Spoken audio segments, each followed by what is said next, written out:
그 디램이나 낸드의 성수기는 겨울 쪽 아닌가요? 보통 3분기가 예, 가장 예. 성수기고요. 예. 만약에 전반적으로 사이클이 강세로 가는 사이클일 때는 4분기가 좀 더 좋을 때도 있는데 네. 전반적으로 어떤 상하분기로 나눠보면 하반기가 훨씬 강세인 거죠. 매출도 그렇고 영업이익률도 그렇고 강세인데 네.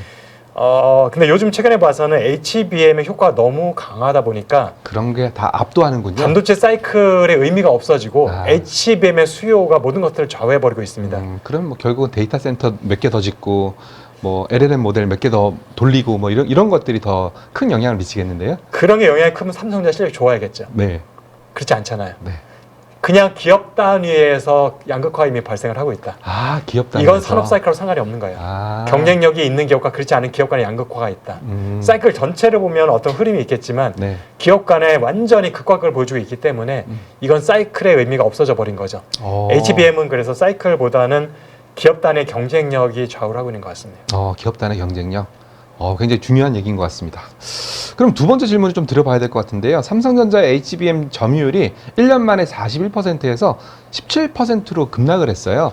물론 여기에 대해서 사람들이 많이 분석을 하고 있지만 박사님이 생각하시는 분석은 어떤가요? 이 부분이 사실은 정확한 분석이 참 어려운 게 이게 네. 기업들이 구체적으로 이거를 발표를 잘 안 해요. 그러니까 세부적으로 딱딱딱딱 뜯어서 발표를 안 한다는 맞습니다. 얘기죠? 지금 예를 들어서 하이닉스조차도 전반적으로 뭐 HBM 매출 배진이 뭐 작년 말에 30% 올해는 40% 이상 50%까지 갈긴다라는 식으로 두루뭉술하게 얘기만 했지 구체적으로 그 수치를 밝히지는 않잖아요.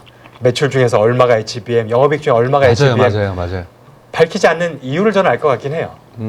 밝히는 순간 HBM이 아닌 제품들의 상대적으로 드러나게 되거든요. 민낯이. 그쪽이 아주 안 좋아요 지금. 저도 아까 박사님 말씀 들으면서 이상하다. AI 생태계가 발전하면 발전할수록 낸드도 수요가 늘어날 거고 왜냐하면 데이터 전송도 빨라지는 만큼 저장 속도도 빨라야 되거든요. 그래서 왜 그러지? 그런 생각을 좀 했었거든요. 자 보시면 1분기 실적과 2분기 실적 바로 하이닉스 2분기 실적이 올해 발표 이번 주에 발표가 됐잖아요. 네네네. 그래서 보면은 1분기보다 매출이 크게 증가했어요. 상당히 크게 증가했어요. 기대했던 거 이상으로 증가를 했어요. 네. 22조 원까지 올라갔고 네. 삼성전자 27조 원에 거의 근접할 수준으로 올라갔고 맞아요. 그런데 영업이익률도 그럼 높아져야지 되거든요. 굉장히 지금 영업이익률이 1분기에 42%, 43%이 정도였어요. 43%? 이 정도면은 그 호황기에 해당하는 수익성인데 네네네. 수익성이 이렇게 좋을 때는 고정비는 정해져 있잖아요. 정해져 있죠. 매출이 증가하면 이익률은 높아지는 게 계속 정상이잖아요. 이게 올라가죠. 상식인데 네. 매출이 그렇게 크게 증가했는데 영업이익률이 낮아졌어요. 그러면 HBM 자체의 마진율이 낮아졌을 가능성은 제로잖아요. 그건 거의 없다고 봐야죠. 왜냐하면 오히려 수율이 더 높아지면 높아졌지. 그리고 기술이 발전했으니까. 그 다음에 여기도 고정비에 대한 부분이 정해져 있으니까. 네. 그러면은 HBM 자체의 마진율이 더 높아졌다 1분기보다. 근데 전체 영업이익률이 낮아졌다는 게 의미하는 바는 다른 쪽에서 다른 쪽에 형편없이 안 좋다는 얘기인 거죠. 수익성이. 그래서 제가 HBM 마진율은 65, 70% 될 것 같다. 네. 아직까지 매출 비중 50이 안 되는데 네. 40% 이상이 나온다는 얘기는 나머지 한 20%, 15%밖에 안 되는데 그래도 평균이 40이 나온다는 게 HBM은 진짜 높다. 진짜 높다. 그래서 그걸 추정해서 계산해 본 겁니다. 나머지는 진짜 낮다. 그런데 삼성전자를 가보면 네.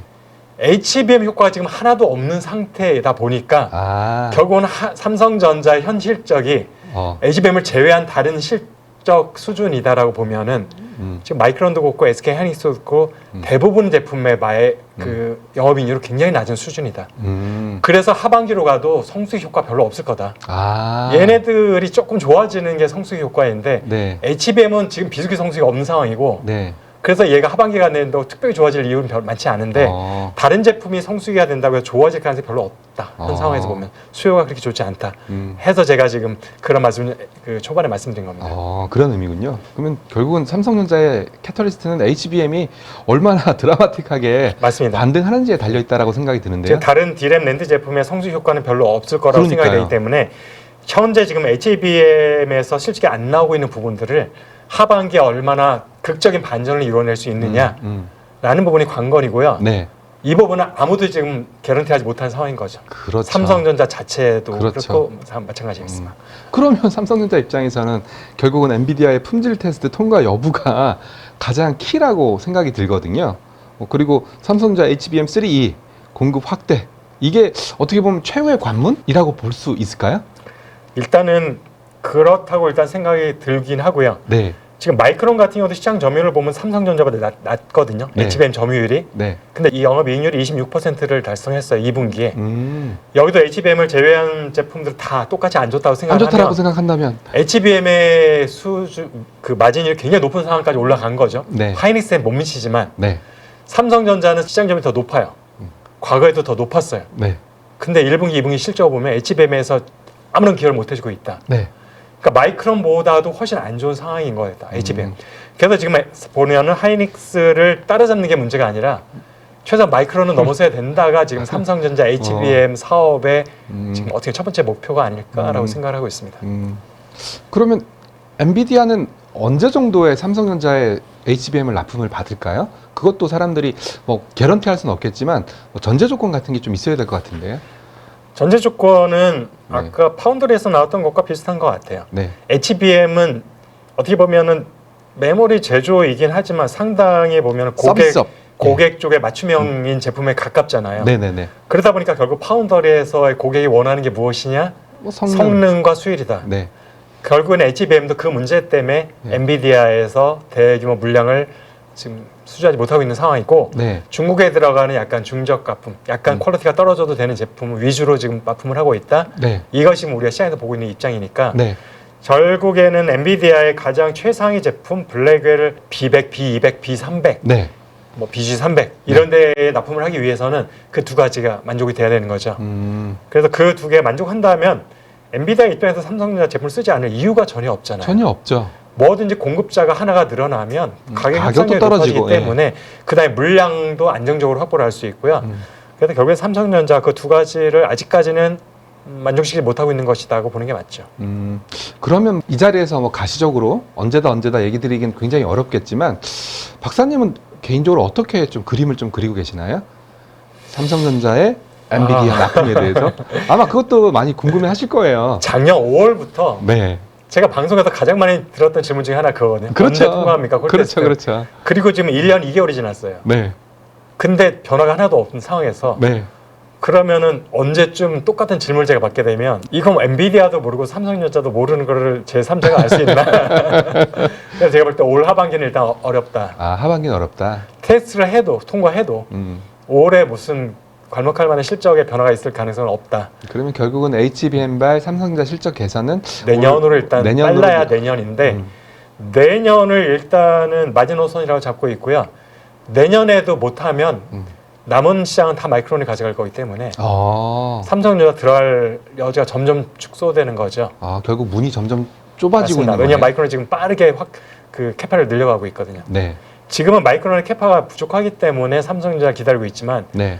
마이크론이 하이닉스의 절반만큼의 캐파만 되더라도 왜냐하면 엔비디아 입장에서도 이제는 고객의 수요 물량이 점차 둔화될 수밖에 없잖아요. 그렇죠. 그럼 마찬가지로 HBM은 요구량도 축소될 수밖에 없어요. 축소는 아니겠지만 과거만큼 뭐 1년에 100%, 200%씩 증산할 필요는 없어지는 상황이라서 마이크론의 물량 늘어나는 것만 해도 충분한 상황이 될 수 있는 거죠. 네.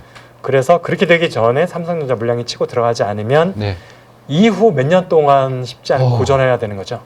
그 경쟁을 또 후발주자가 뚫고 또 비집고 들어가야 되는 상황이니까 훨씬 더 어렵겠는데요. 그리고 솔직히 말씀드리면 최근에 LPDDR과 GDDR에서 마이크론에 비해서 삼성전자가 퍼포먼스가 더 좋다라는 얘기가 하나도 나오는 게 없어요. 고객의 말들을 들어보면 네. 오히려 마이크론 제품이 더 성능이 좋다라는 뉘앙스라서 그게 HBM도 연결이 될 수밖에 없잖아요. 그렇죠. 그 얘기는 마이크론이 최근에 굉장히 제품 기술력과 효율성이 높아졌다는 얘기예요. 그래서 그 부분도 조금 우리는 생각을 해야 될 것 같습니다. 그러면 저는 당장 드는 생각이 어떻게 보면 우리가 마이크론은 여태까지 경쟁자라고 생각하지 않았었거든요. 미국에 있는 오래된 반도체 회사라고 생각을 했었는데 마이크론한테도 삼성전자가 뒤지게 된 이유가 저는 정말 이해가 안 되거든요.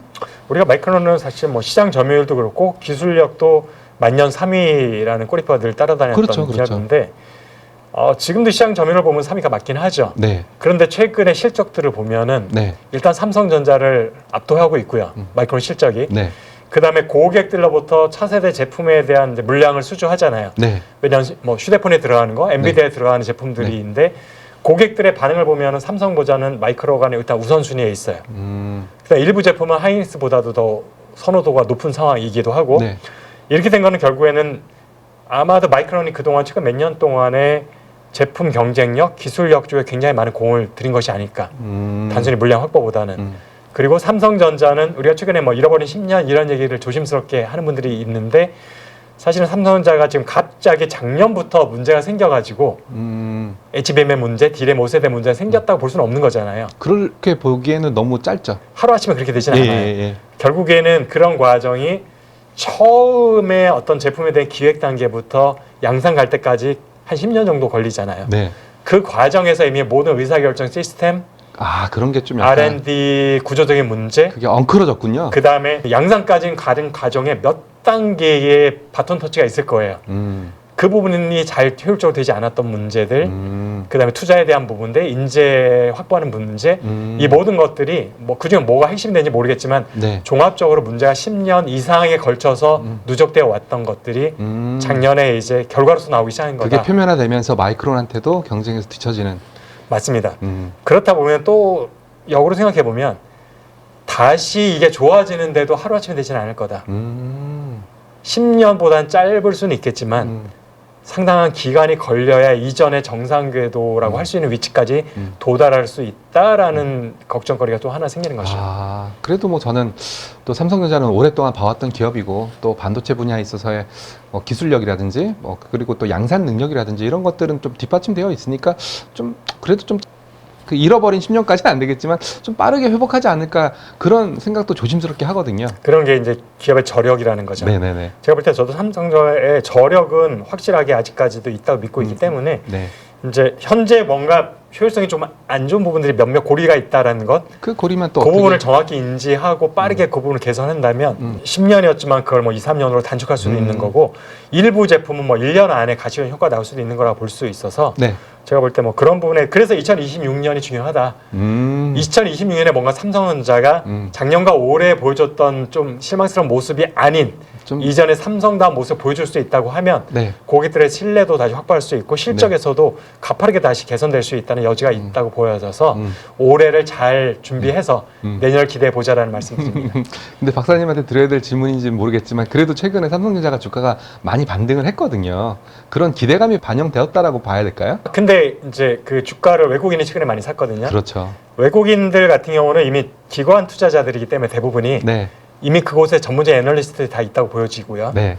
그러면 삼성전자에 대한 이런 제가 하는 분석들은 이미 내부적으로 다 하고 있다. 뭐 그리고 공감대가 형성되어 있다라고 볼 수 있겠죠. 그래서 올해 안에 크게 실적 개선이 되기는 어렵다는 걸 이미 알고 있다. 네. 물론 1, 2분기보다는 3, 4분기가 좋을 거라는 건 누구나 알고 있다. 그거는 굳이 분석 안 해도 알 수 있는 것. 네. 그래서 그런 것들에 대한 기대감이 최근에 뭐 7만 원 이상까지 올라간 정도라고 보기에는 조금은 논리적으로는 좀 설명이 잘 안 됩니다. 그래서 저 같은 이제 ETF 하는 사람들은 그래도 외국인들이 한국이 최근에 또 상법 개정안이라든지 이런 게 통과되면서 코리아 디스카운트가 많이 해소됐거든요. 그래서 바스켓으로 한국을 사다 보니까 삼성전자 비중이 제일 높거든요. 맞습니다. 네. 저도 사실 비슷한 의견인 게 네. 사실 작년 말 올해 초까지는 한국이 정치적인 이슈에 모든 경제 이슈가 함몰되어 있는 상황이라 맞아요. 주가 오르기 힘들었는데 네. 최근에 그런 모든 이슈들이 이제 정상화되면서 3,200을 안착을 한 상태죠. 네. 그래서 지금 3,300을 향해서 이제 트라이를 하고 있는 상황이라서 이런 상황이 되니까 그동안 한국 시장을 외면했던 외국 투자 자금들이 이제 한국으로 들어오기 시작했던 거고 네. 그다음에 그동안에 고환율의 리스크도 있었는데 환율이 안정되기 시작했던 부분들도 외국인들 투자를 망설였던 부분들을 일정 부분 희석시키는 효과가 있고요. 이런 다양한 부분들이 한국 주식시장에 대한 투자가 지금 이제 플러스로 요인을 가게 된 거고 말씀하신 것처럼 최근에 좀 위상이 약해지긴 했지만 여전히 시가총액 1위는 삼성전자. 네. 그동안 철저하게 삼성전자를 좀 외면했었죠. 네. 그 대신 투자 대안으로서 SK 하이닉스를 많이 담았었고요. 네. 그러다 보니까 이제 하이닉스의 포트폴리오 물량은 너무 찼어요. 추가적으로 채우기에는 부담이 된 상황에서 네. 하이닉스는 그동안 뺐던 물량이 있기 때문에 여유가 좀 있는 상황이다. 그것만 뭐 메이크업하는 맞습니다. 그래서 사실은 그 포트폴리오를 채우는 효과가 현재 최근의 주가 상승을 견인했다고 좀 보고 있고요. 이게 추가적으로 올라가기 위해서는 이제 삼성전자가 실적으로 보여줘야 되는 부분이 남아 있는 거죠.